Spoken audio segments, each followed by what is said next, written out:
Assalamualaikum warahmatullahi wabarakatuh. Baik anak-anak, mari kita mulai pembelajaran kita hari ini, yaitu di modul atau LKS tema 3 ya. Buka subtema 1 pembelajaran 1 halaman 4 ya.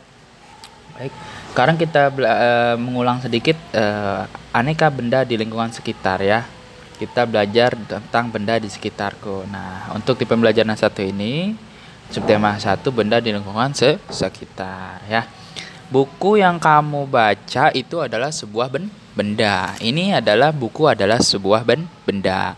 Pakaian juga yang kita pakai adalah merupakan benda. Papan tulis, meja, kursi, pensil, dan penggaris adalah benda-benda yang ada di sekolah kita atau yang ada di rumah ya. Nah, benda-benda tersebut itu merupakan benda-benda yang ada di sekitar kita ya. Benda-benda tersebut memiliki bentuk, ukuran, warna yang berbeda-beda pula. Seperti yang Pak Ahmad sudah jelaskan di kelas ya. Nah, benda di sekitar kita merupakan bentuk yang berbeda. Meja berbentuk persegi ya. Lemari berbentuk persegi panjang, pergaris dengan bentuk segitiga, dan hula hoop. Tahu hula hoop? Yang mainan diputar-putar itu? Yang berbentuk lingkaran. Nah, ada juga benda-benda dengan berbagai bentuk lainnya. Dadu memiliki bentuk kubus, kotak kado ulang tahun berbentuk balok, bola sepak berbentuk bulat, ember yang digunakan untuk mengisi air berbentuk tabung. Nah, ada juga topi yang digunakan untuk pesta ulang tahun yang berbentuk kerucut. Jadi sangat beragam sekali ya bentuk dan ukuran serta warna benda-benda yang ada di sekitar kita. Nah, selain memiliki bentuk yang berbeda, benda-benda di sekitar juga itu memiliki ukuran yang berbeda-beda pula. Ya, ada yang kecil, ada yang besar. Nah,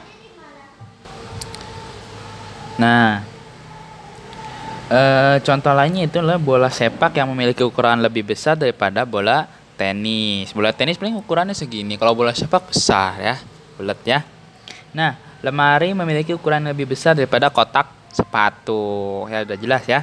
Nah, kotak sepatu memiliki ukuran yang lebih besar daripada kotak pasta gigi. Begitu juga dengan ember memiliki ukuran lebih besar daripada gelas ya. Nah, warna benda itu juga bermacam-macam ya. Warna bendera kita apa? Yaitu merah, putih. Rumput berwarna hijau. Selain warna bendera dan rumput, itu juga masih banyak sekali macam-macam warna yang sering kita temukan dalam kehidupan kita sehari-hari. Contohnya apalagi? Yaitu ada beragam warna buah ya, seperti apel warnanya merah ya. Kulit pisang warnanya kuning yang sudah matang ya. Terus buah semangka berwarna merah, sedangkan kulitnya berwarna hijau dan sebagainya ya. Nah, sekarang kita pindah ke halaman 5 ya. Semua orang itu ingin diperlakukan baik ya. Mau nggak kita diperlakukan baik? Pasti mau ya. Nah, karena itu kita juga harus berbuat baik kepada siapa saja ya. Baik kepada teman, kepada adik, kakak, orang tua, saudara, dan bahkan orang yang kita tidak kenal ya. Nah, Banu anak yang baik, dia memiliki banyak teman di sekolah. Banu tidak pernah membeda-bedakan teman. Jadi jangan main geng-gengan ya. Bermain itu bersama siapa aja ya. Nah, suatu ketika Amir tidak membawa pensil ke sekolah. Amir lalu meminjam pensil pada Rudi. Akan tetapi Rudi tidak mau meminjamkan pensilnya karena takut pensil tersebut tidak dikembalikan lagi. Nah, si Banu itu melihat Amir bersedih. Karena apa? Karena tidak bisa menulis ya. Kemudian Banu segera meminjamkan pensilnya kepada Amir. Amir sangat senang lalu mengucapkan terima kasih kepada Banu yang telah menolongnya. Nah, dari teks ini kita dapat ambil kesimpulan bahwa kita itu harus tolong menolong dan tidak membeda-bedakan teman. Jika ada teman kita yang kesusahan, maka kita wajib menolongnya ya. Pak, kenapa? Karena pada suatu saat nanti juga jika kita membutuhkan pertolongan, maka teman kita akan menolong kita begitu ya. Nah, baik, masuk ke pembelajaran 2. Masih subtema 1 di pembelajaran 2 ya. Dalam kehidupan bermasyarakat, setiap anggota masyarakat harus patuh dan taat pada norma-norma yang ada, ya. Norma-norma yang ada. Dan apa sih norma-norma itu? Norma-norma itu seperti aturan, ya, yang berlaku di dalam masyarakat. Nah, kita sebagai warga masyarakat, kita harus saling menghormati, saling menghargai, ya, sesama manusia, ya. Nah, menghargai hak milik orang lain dan selalu menjaga hak dan kewajiban kita sebagai masyarakat.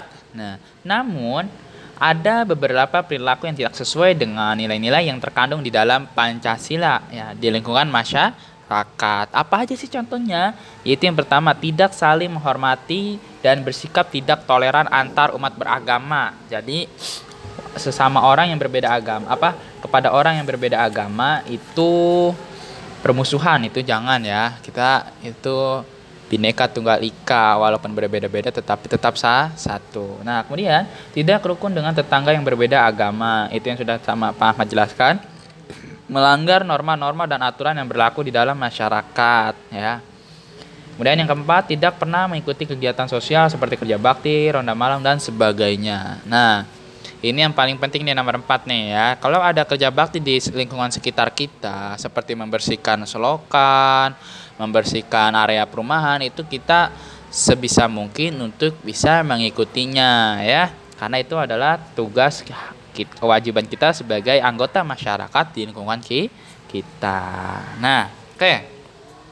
Kita kembali ke benda di sekitarku lagi, ya. Di lingkungan sekitar kita itu banyak terdapat benda-benda tersebut yang ada memiliki bentuk, ya, ukuran dan warna yang berbeda. Selain itu, benda yang ada di sekitar kita juga memiliki wujud yang berbeda. Nah, ada yang wujudnya padat, ada yang bentuknya cair, dan ada yang bentuknya gas, ya. Ini sudah Pak Ahmad jelaskan di kelas, ya. Contohnya benda padat, contohnya apa? Contohnya yaitu meja, sapu, papan tulis, ya. Kemudian benda cair contohnya yaitu air, minyak, ya. Terus apa lagi? Sirup, ya. Sudah pernah Pak Ahmad jelaskan, ya, di kelas, ya. Kemudian contoh benda gas yaitu adalah contohnya apa? Seperti udara, ya, angin. Oke. Nah, paham, ya? Ini sudah Pak Ahmad jelaskan sebelumnya, ya. Nah, selanjutnya kita ke matematika. Nah, kita masih mengulang tentang pecahan, ya. Kita lihat sini. Sorry, kita sekarang bukan belajar pecahan, kita belajar sifat komutatif nih. Sifat komutatif. Apa sih sifat komutatif itu? Kita akan belajar sekarang, ya. Tolong disimak, ya. Nah, sifat komutatif.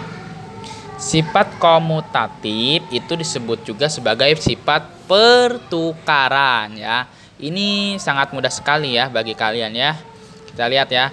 Maksudnya bagaimana sih sikap pertukaran itu? Nah, jika suatu operasi hitung susunannya diubah, maka hasilnya akan tetap sama. Sifat komutatif tidak berlaku untuk pengurangan dan pembagian karena hasilnya akan tidak sama, ya. Nah, contohnya seperti apa? Kita lihat di sini. Di sini ada 6 buah apel, ya. Ada 6 buah apel. Ada 6 buah apel.